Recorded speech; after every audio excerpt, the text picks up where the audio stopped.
বলছিলাম ওদের যখন কোনো দাবি দেওয়া নেই, তবে ওদের কিছু আমি দিতে শুতে বাকি রাখবো না।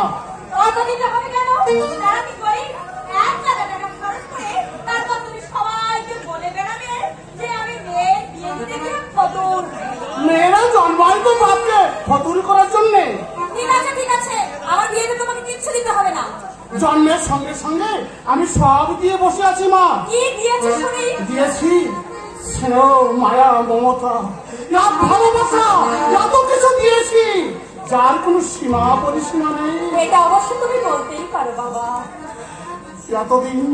এতদিন একাই এই বাড়িটাতে মাকে রাখিস, বিয়ে হয়ে গেলে বাড়িটা যে একেবারে নিচ্ছুম হয়ে যাবে। মানুষ মানুষ হচ্ছে ফতুর আর কি করে হয় বলতে পারিস? নমস্কার। অভিষেকের মায়ের সঙ্গে তো আপনার আগামীকাল আসার কথা, আজ কি নেই কাজে এসে পড়লেন?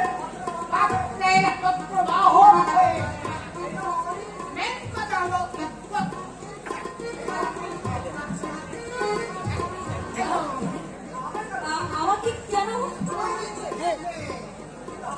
কিন্তু আমাকে হঠাৎ করে চিঠি? না না না, তোমার চিঠি আমি বলবো কেন? আরে পড়ে দেখো না কি লিখেছে। আমি মানে এসব আমার ভালোই লাগে না। বল না বল, বলছি তো বল।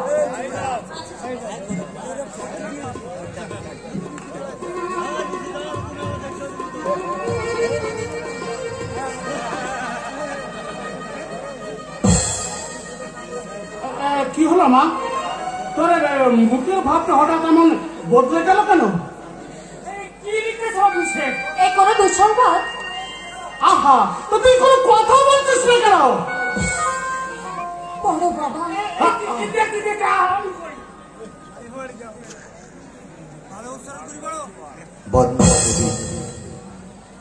আপনার সঙ্গে আমার বিয়ের কথা চলছে। আগামীকাল আপনাকে মায়ের আশীর্বাদ করতে যাওয়ার কথা ছিল।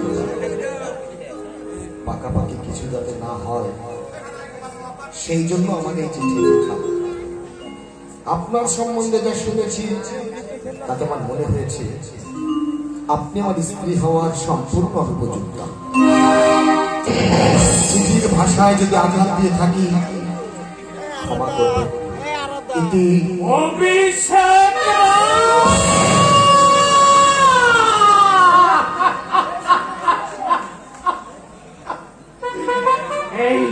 এই চিঠি না নিয়েছে আমার জন্য আপনি একটু বিষ আনতে পারলেন না? ভাষা শুনে আমার তো হাতটা কাঁপছে।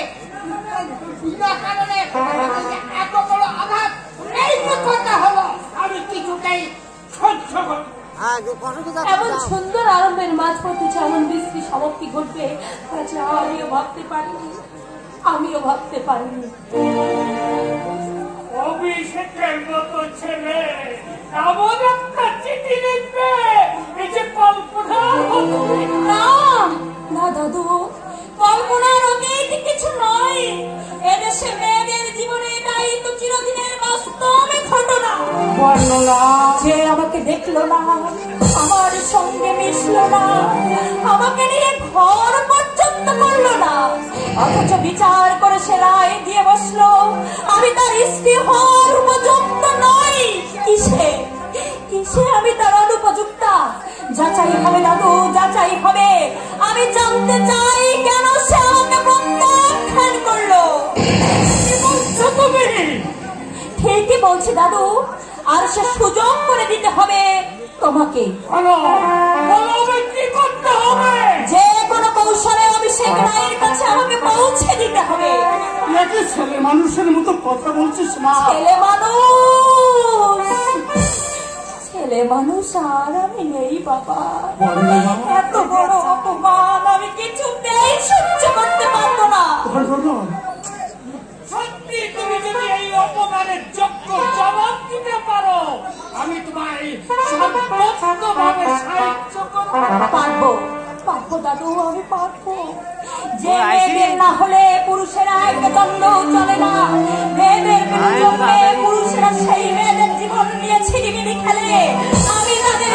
দিতে চাই যে মেয়েরা মানুষ, পুরুষের থেকে কোনো অংশেও ছোট নয়। কিন্তু মা, তো কি বাবা, লোকে আমাকে নিন্দে করবে, তবু অন্যায়ের কাছে আমি কিছুতেই মাথা নত করবো না বাবা। আমি কিছুতেই মাথা নত করবো না। তুমি ভেবো না ন্যায় অন্যায়ের যুদ্ধে ন্যায়েরই জয় হবে। তুমি কি করলে ঈশ্বর? ফুলের মতো যে পবিত্র, শিশুর মতো যে চঞ্চল, শুল্কের সোনালি যে সংসারে যে বিভোর ছিল, বিনা দোষে এমনি করে তার সাজা দিলে কেন? কেন বিংশ শতাব্দীর শেষ ভাগে দাঁড়িয়ে আজও মেয়েদের যন্ত্রণা বন্দনা সহ্য করতে হয়? তাই যদি হয় তাহলে তাহলে আমার কোথা বলিত সমাজকে তুমি তুমি শয়তানের পায়ে বিকে দাও। তুমি শয়তানের পায়ে বিকে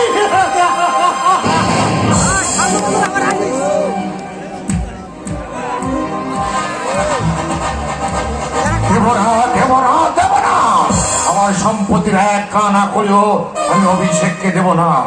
রাগারাগি না করে অভিকে ডেকে জিজ্ঞাসা করে দেখো না, কেন সে মহিবাবুর মেয়ের কাছে এভাবে চিঠি লিখলো? জিজ্ঞাসা করলে অপমানটাকে সম্মানে পরিণত হয়ে যাবে অঙ্গনা। যে আমাদের মুখের উপর কোনদিন কোনো কথা বলেনি, আমাদের মতের বাইরে যে এক পাও চলেনি, শহরটা যে আপনি বদলে গেল কেন? তারও তো নিশ্চয়ই কোনো কারণ আছে। এই কারণে হোক না কেন, এই বাড়িতে অভিষেককে থাকতে হলে আমার অনুগত হয়ে থাকতে হবে। ভালোবাসার কাছে বরের খুশিও নত হয়ে যায়। তার ভরণ পোষণ চালাচ্ছি, লেখাপড়া শিখেছি, এরপরে কেমন করে ভালোবাসবো তুমি বলতে পারো? এরপরে তুমি মাথা করে ঠাই ঠাই ঠাই ঠাই করে নামবো। কোনদিনও তুমি ভালোবাসো নি। আসলে অভিষেক যে সদায়ের ছেলে, তুমি বুঝতে পারো না। আমার সম্বন্ধে তোমার এতই ধারণা, ছেলেকে আমার কাছে না রাখলেই ভাবতে। ধারণা যখন হলো তখন সবকিছু শেষ হয়ে গেছে। সর্বনাশের শেষ ধাপে দাঁড়িয়ে অনুশোচনার কথা ভেবে আমি তো তোমার কাছে অনেক পেয়েছি। ছেলে মেয়ে দুটোকে, ছেলে মেয়ের ভালো মন্দ আমার চেয়ে আমি কম বুঝি না। তোমরা কেউ কম বোঝো না, বরং বেশি বোঝো। আর সেই বোঝার জন্য আমি বিশঙ্কর স্বর্গ লাভের মতো না স্বর্গে না মর্তে এমনই এক অবস্থায় চলছি। এমন বিদ্রুপের সঙ্গে কথা বলছো কেন? প্রকার অন্তে তুমি কি বলতে চাইছো? আমরা কি তোমার শোভাকাঙ্ক্ষী নই? তোমার প্রতি আমি কোনো কর্তব্য করিনি? এমনি বলতে গেলি কেন বাবা? কি হয়েছে আমাদের কাছে খুলে বল, আমরা চেষ্টা করবো না প্রতিকার করতে। জগতে এমন অনেক ঘটনা আছে যার কোনো প্রতিকার নেই।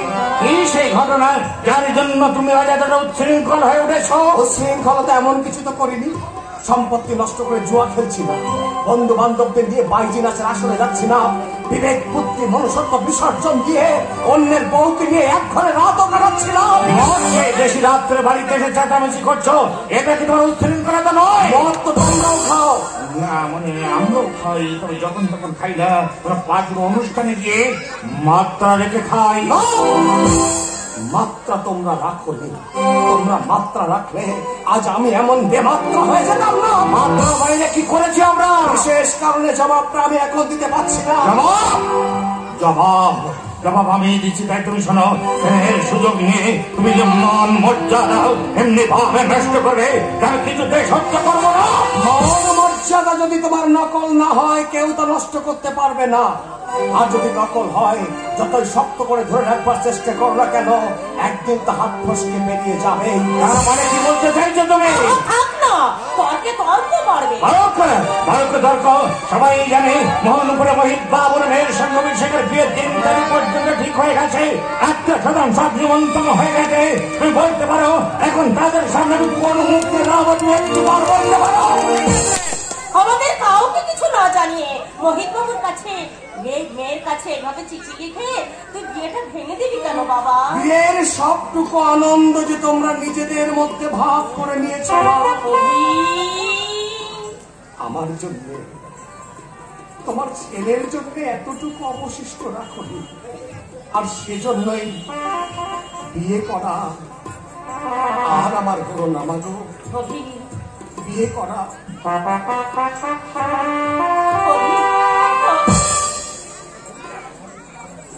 আমাদের সম্বন্ধে কিছু জানতে পেরেছে? অসম্ভব, অসম্ভব।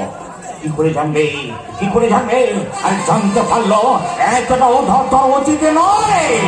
অভিযোগ করেছে তাকে তোমার রাগ হওয়া স্বাভাবিক, তবু অন্তত মনে রেখো তুমি আর অভি দুজনে সমান নাও, দুজনে সমান।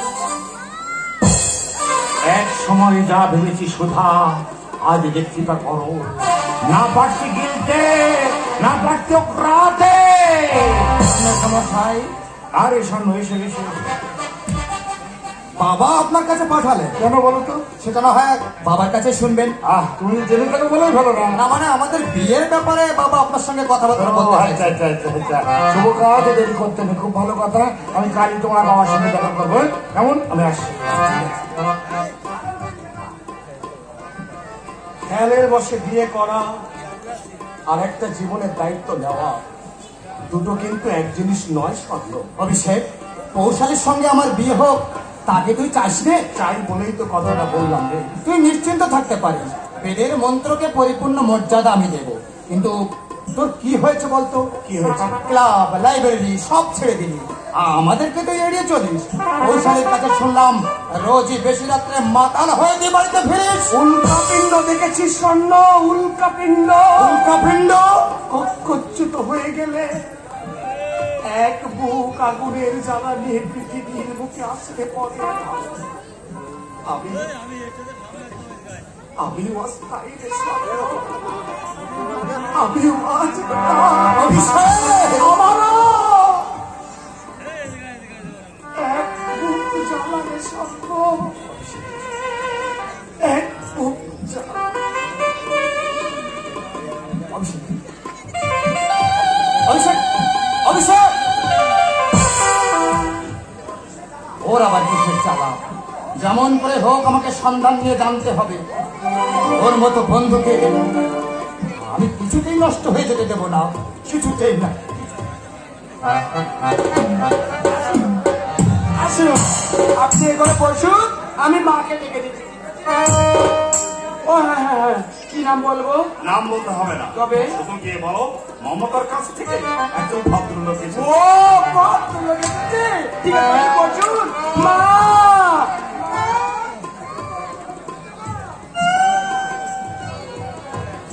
আমাদের কাছ থেকে আপনি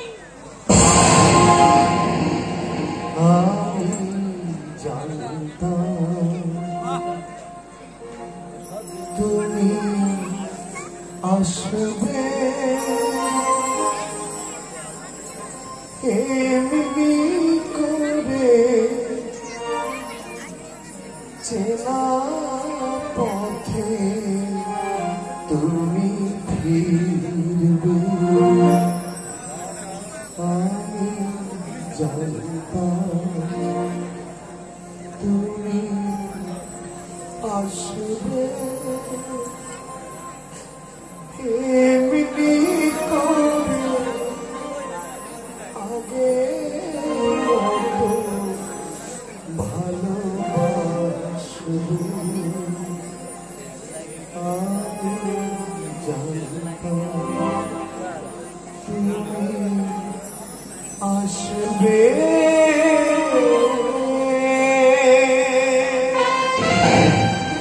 তুমি চিনতে পেরেছো তাহলে? আমি আরো ভেবেছিলাম দাঁড়িয়ে রেখেছি, বয়স অনেক বেড়ে গেছে, হয়তো চিনতেই পারবে না। কেন এসেছো? ভয় নেই, তোমার সুখের ঘরে আমার জন্য কোনো অশান্তি আসবে না। আমি এসেছি অনেকক্ষণ, রাস্তায় দাঁড়িয়েছিলাম, তোমার স্বামী মোটর নিয়ে বেরিয়ে যেতেই ভিতরে ঢুকেছি। বসবে না? না, বলবো না। আমি তোমাকে কথা দিয়েছিলাম, মমতা যদি বেঁচে থাকে, ওর বিয়ে ঠিক হলে আমি নিচে গিয়ে তোমাকে জানিয়ে আসবো। আগামীকাল মমতার বিয়ে। চলুন। একটু দাঁড়াও। মমতাকে যদি আমি কিছু সোনা গয়না দিই, তাহার দরকার হবে না। এখন বই লিখে আমি যা পাই তাতে আমাদের সচ্ছলভাবে সংসার চলে। তাছাড়া মমতার জন্য আমি সব রকমের গহনা তৈরি করে রেখেছি।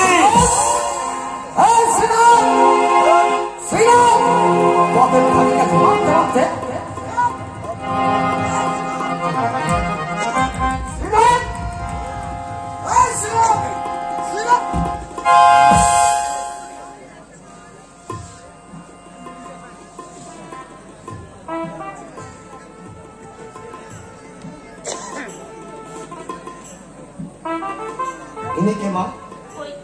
মানে ইনি মানে অনেকদিন আগে ওর সঙ্গে ওর চেনা জানা ছিল, আজ অচেনার ভিড়ে হারিয়ে গেছে, তাই না? দেখে তো মনে হচ্ছে গরিব, নিশ্চয়ই পুরনো পরিচয় জেদ করে সাহায্য টাহায্য চাইতে এসেছে, তাই তো? এভাবে কাউকে অপমান করা উচিত নয়। এত পড়াশোনা করেও এই শিক্ষা তুমি পেয়েছো? অশিক্ষা যদি পেয়ে থাকি সেটা কি আমার দোষ মা? ছেলে মেয়েরা তো বাবা মায়ের কাছ থেকে শিক্ষা পায়।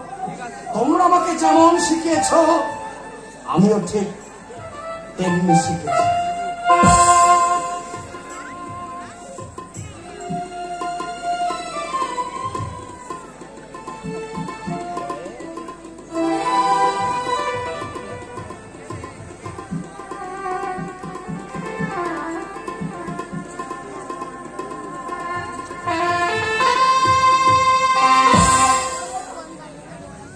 ওর কথাই তুমি কিছু মনে করো না, ও তোমারই ছেলে সুকান্ত।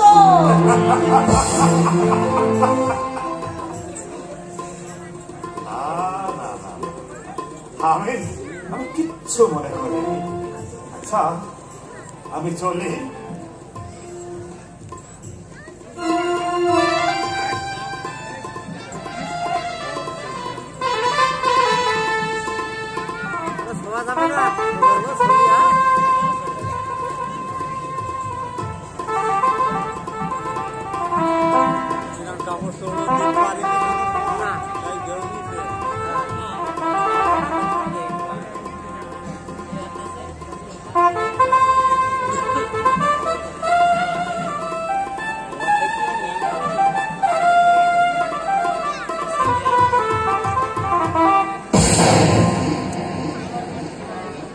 সদাই কত শান্ত, কত ক্ষমাশীল, যেন পুণ্যের পবিত্র মূর্তি।